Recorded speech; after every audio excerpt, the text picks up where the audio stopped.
Lluis, Blanch, who spoke this morning. So he's now going to talk about patient ventilator asynchrony, which will follow on nicely from one of the cautions Luigi mentioned with regard to spontaneous breathing and the exaggerated transperial pressures that might occur. Thank you very much. In this second lecture, I will speak a little bit about patient ventilator asynchrony and also showing some data to you on whether, this is important or not. You should pay attention to the, maybe I should go this way. Should pay attention to the conflict of interest because, we are measuring asynchronies with some developments that we have made at our institution. So, very briefly, the objectives of mechanical ventilation. First one is safety, should be efficacy on oxygenation, ventilation, and on decreasing the work of breathing of the patient. But one of the most important ones, patients should be in comfort and should act in synchrony with the ventilator. And many times, this is simply, not thing at the bedside. And then what we need to do is the surveillance of the airflow and the pressure waveforms. These two are the most important ones. These two, only these two. All the information is there. If we understand those waveforms, airflow and pressure airway, 98%, if you wish, of the information it's there, and we can take decisions. So this is a classical picture of the Tobin's book. But when we see a patient like that, this patient is not comfortable, is not interacting well with the ventilator. The eyes are open. there are nasal flaring.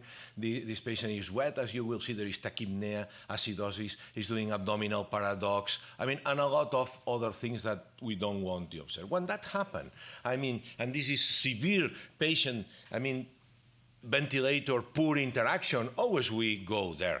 But the question here is, when this is repeatedly known in this way, and how often this happen? Well, that's a video, and I would like you to concentrate on the waveforms, which is airflow and airway pressure, because there is a poor patient ventilator interaction, as you will see here, and none of the other alarms are alarming. Okay, this is double trigger, double tidal volume. Flow Dissynchrony. This is volume control square flow. This is a little bit the opposite of the high transpulmonary pressure in pressure control. There is no high transpulmonary pressure, but the patient is doing all the effort, and this is going and going. And you may say, okay, we catch all these episodes, and I will tell you, no. Because we don't catch these episodes, because the conventional alarms, which is all these alarms here, do not switch on. And this patient is poorly interacting with the machine. So this is just one example of all these types of asynchrony. And I'm not going to review this because it's impossible, but just for you to know, now we have been, problems of flow, delivery, square flow, volume control, which is the flow starvation, the need for more flow, which is quite common in this mode. But then we have the problems with triggering, delay, auto-trigger, ineffective effort, double triggering, and the problems of timing. When there is no matching between the patient's inspiratory time and the machine inspiratory time, and also the matchings, again, but these neural times and ventilator time. So now I'm going to talk of these three, because ineffective inspiratory efforts and double triggering are the most common asynchronies in patients being mechanically ventilated, and this is a new one, an intriguing one, that we are, getting more information on that. So again, this is what happened at the bedside sometimes. This is a patient with volume control ventilation, a square flow, and you will easily see here the flow Dissynchrony. So the work of breathing here is done by the patient and by the machine. There are ineffective efforts. The patient tries to breathe here, or is a prolonged inspiration. Here is an ineffective effort. The patient do an inspiration that is not triggering here the machine, and up to a point, the patient is relaxed because he's fighting a lot with the ventilator and takes a deep breath and just releases. And then this is a pure machine breath with a relaxed patients. And then this, after 1 or 2 breaths, start again fighting. I mean, this is something quite common in the ICU, and we need to interpret that. So back to ineffective efforts, we need to recognize them. An ineffective inspiratory effort is when the patient tries to breathe. If we look at here at the esophageal, but the negative pressure is not enough to trigger the ventilator. And here is the typical finding in the expiratory airflow tracing. When we see that, because we do not have esophageal pressure at the bedside, when we see this, we must look at immediately the patient and see sternocleidomuscle activity or so to identify the patient's respiratory rate. Because I'm going back, well, if I go here, you will see that the machine's respiratory rate is, let's say, in this frame, 3, and the patient could be 1, 2, 3. 1 is here. You cannot see it, but yes, here, 4, 5, 6, 7. Okay, maybe is double. So we need to identify this. Having said that, I mean, what are the consequences of this? The consequences of this is simply the patient, I mean, try to breathe, is doing some kind of loading of the respiratory muscles because it's not fulfilling the needs. And usually when that happens, and again, to interpret this, we should go to the flow tracing, expiratory flow tracing, and again to the airway pressure tracing, but this is most evident in the airflow. You see here the esophageal swings, but you don't have when this can occur when there is too much pressure support, the presence of autopip, and inadequate triggering. So this one is the most common asynchrony at the bedside, and the reasoning is very simple. Maybe the level of assistance is too high. Usually that happens in pressure support. Maybe there is autopip, so we need to compensate in that case autopip to counterbalance, I mean, this pressure difference, or maybe there is inadequate triggering in that case, so we need to go back to the flow trigger and see the best. This is an invasive mechanical ventilation, okay? So that's important.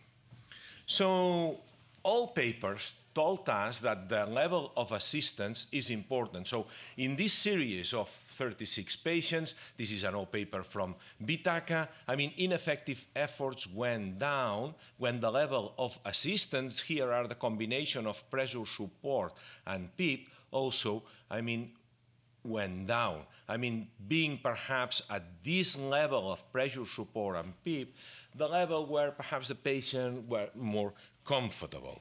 In a very recent paper by the Brochard's group, I mean, they investigate Asynchrony index, essentially ineffective efforts and double trigger in patients breathing on pressure support, and they found that comparing to the baseline, so the setting of pressure support and PEEP that the clinicians used to do in that patients, and then they modify to the optimal pressure support that were switching or decreasing from 20 to 13 the pressure support. I mean, asynchronies went down, and they further went down when they take a look at something really important, which is the switch from inspiration to expiration in pressure support, and this switch happens according to a percentage of the decreasing in this decelerating flow. And this, at the bedside, is very easy. We grab the chair and stay there, and we look at the patient and see this is a restrictive patient, a normal patient, or an obstructive patient. Then we need to set up the support, look at if there is or no autopip, and the cycling off, and then we can optimize the patient-ventilator interaction. So let's talk a little bit about double triggering. Double triggering now is in fashion. Why is it in fashion? Because we have been talking on the whole morning, tidal volume 6 to avoid high tidal volumes. But one of the main things of double triggering is that there is one inspiration from the ventilator, not followed by an expiration, and then there is another one. What's the consequence? If the pressure alarm of the ventilator is a little bit high, we double tidal volume, as you can see here. Sometimes when that happens, what's the solution? To increase a little bit the pressure alarm on the ventilator. Everybody's comfortable. But if this happens so often, I mean, we are doing sites or double tidal volume in one breath, so we are doing a kind of volutrauma. You have two examples here. In volume control, when the inspiratory time, if the patient is higher, is prolonged compared with the inspiratory time we set in the machine, usually, I mean, this patient, it's doing flow Dissynchrony here, you see the effort, and then relaxes, but the consequence is double tidal volume.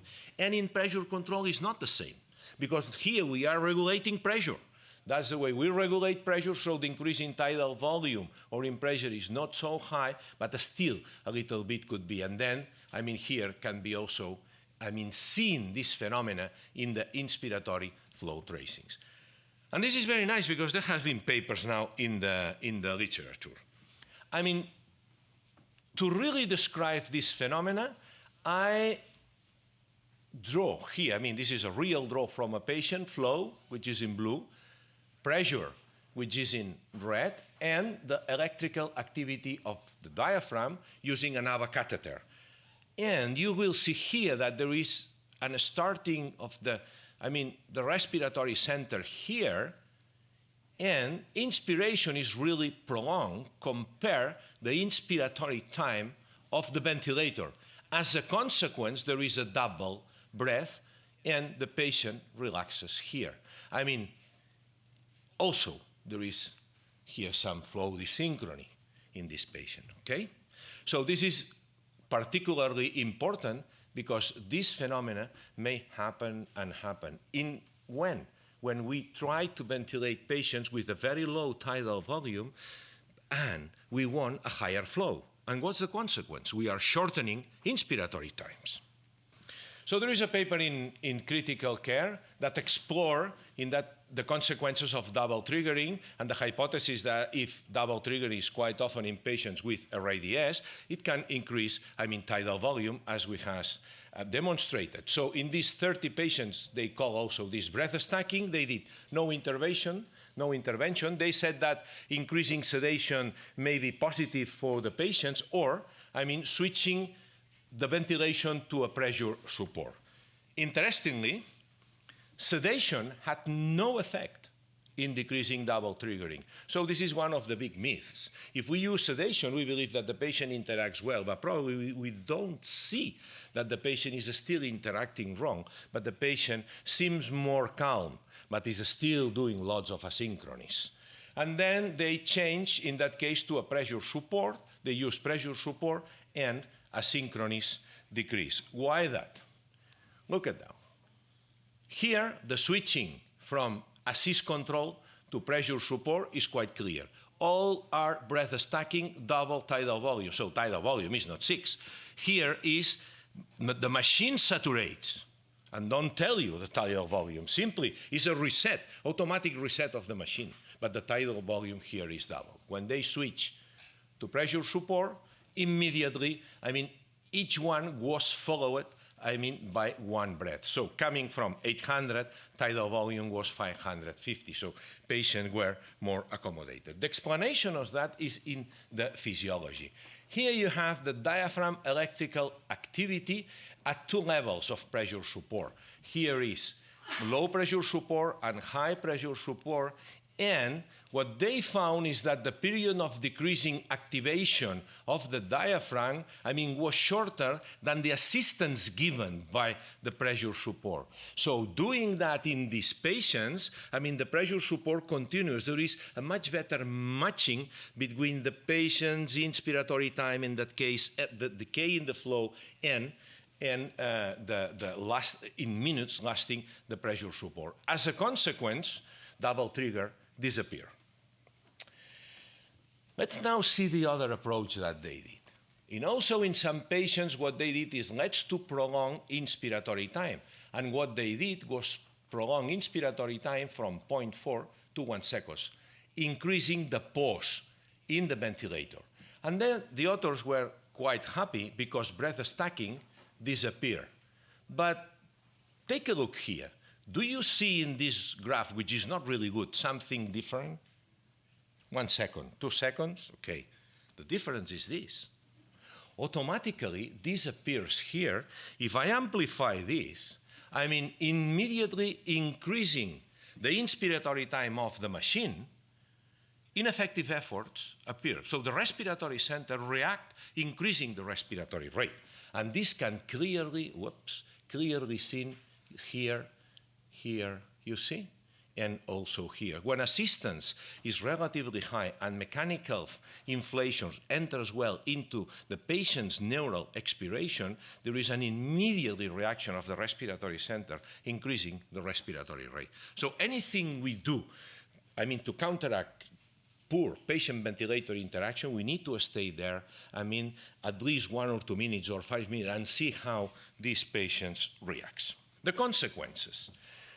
Several authors investigate the consequences of high asynchrony index, higher than 10%, taking into account ineffective efforts and double trigger, and Brochard and co-workers found higher asynchrony index, was accompanied by longer duration of mechanical ventilation, longer duration in that case of more than 7 days on mechanical ventilation, higher tracheostomy. Other authors, like Marjorie DeWitt, show similar thing. In that case, measuring only ineffective triggering index, they shown that higher than 10%, 1 out of 10 breath, 1 ineffective effort, you will see here, it decreases the 28-day free ventilation survival days and also increases the length of stay in the ICU. One of the major things here, why that happened?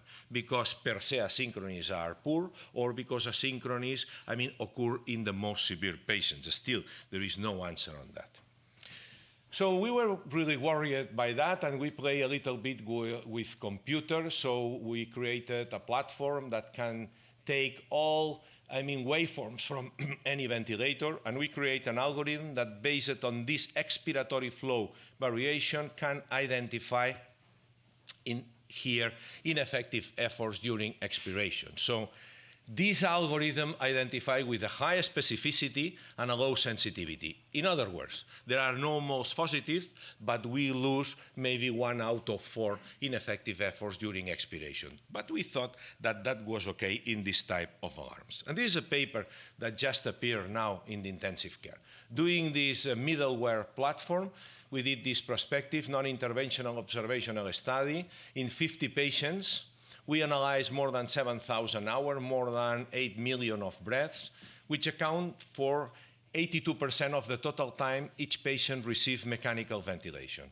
Just for the ones that love computers, this is a sentence from my engineers, not from me. Computing 1 hour of ventilator waveform sample at 200 Hz takes a mean of, this is 20 seconds with this mid-range computer. Let's say, if we have 7, it's more or less 10 hours or so of all this big computing. And this is the results.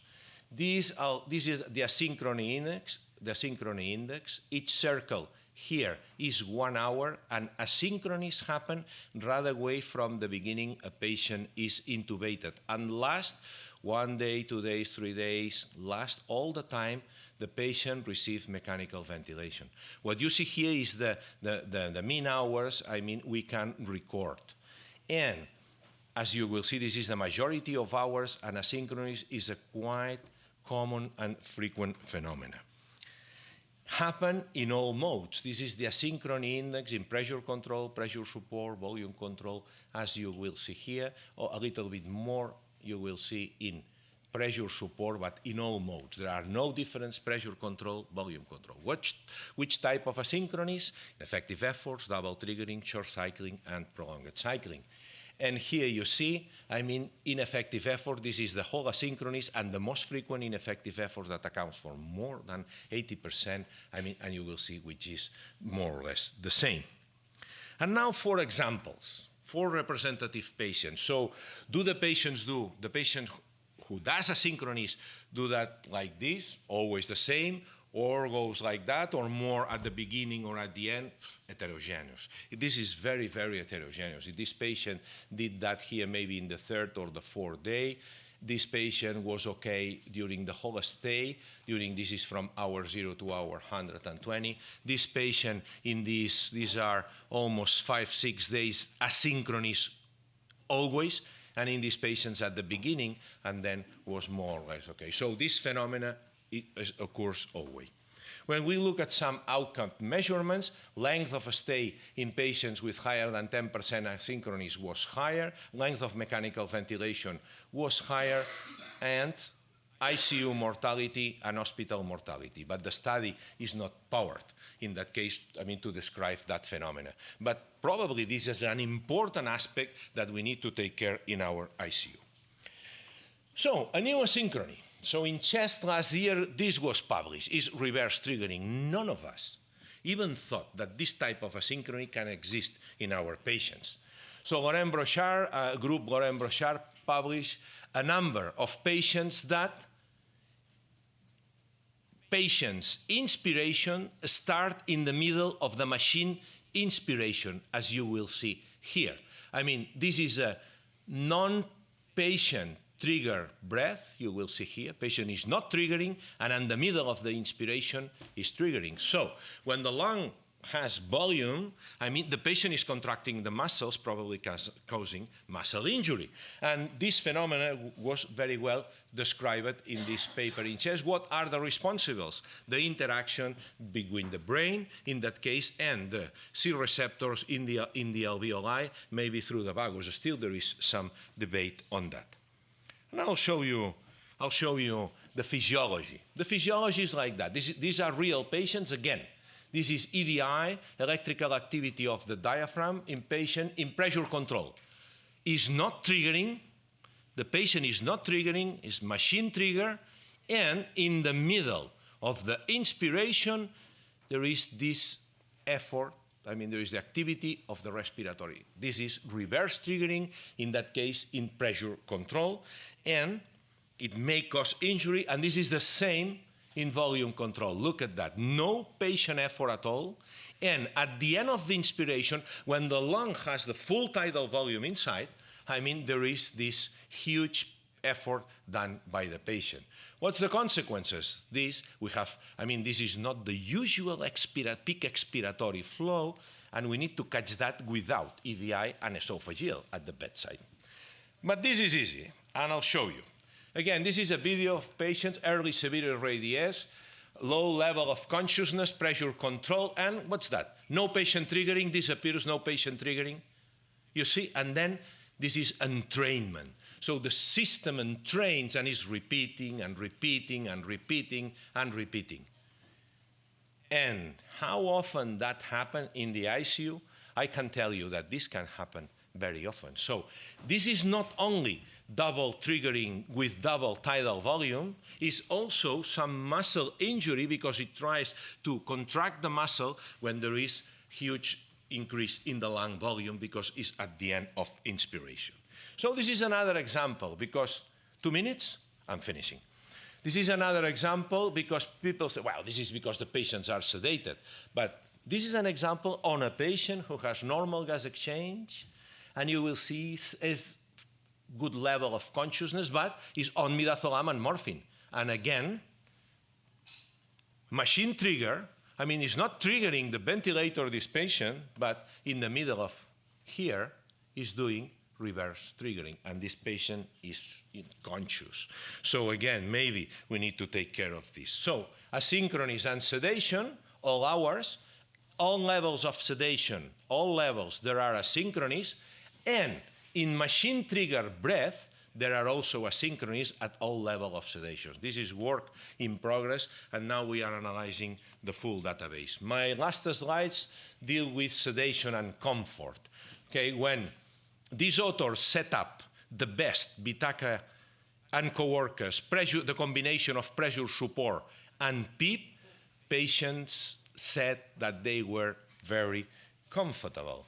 And this deals with sedation. This is, again, the work of Marjorie DeWitt. If we increase sedation, ineffective efforts increases. Maybe the patients appear more calm because it decreases the effort that they are doing. So ineffective effort also increases more because they are not doing this amount of pressure to trigger the ventilator. My last slide is this paper of Bachetto and coworkers. They tested pressure support and NAVA, light sedation. Nothing happened. This is ineffective triggering. But at deep sedation, in pressure support, ineffective triggering went really up. And here is why you will see here in pressure support, increasing sedation went really up, and this effect was corrected with NAVA. I'm not going to explain this, but the similar happened with proportional assist ventilation. To conclude, asynchronous during mechanical ventilation, we need to pay attention. Really, we need to pay attention because it's a quite common phenomenon. These are always present, double trigger, and ineffective efforts during expiration. It affects outcome, but we don't know still if it is marker or a cause. Proportional modes decrease asynchronous, but nothing on outcome yet.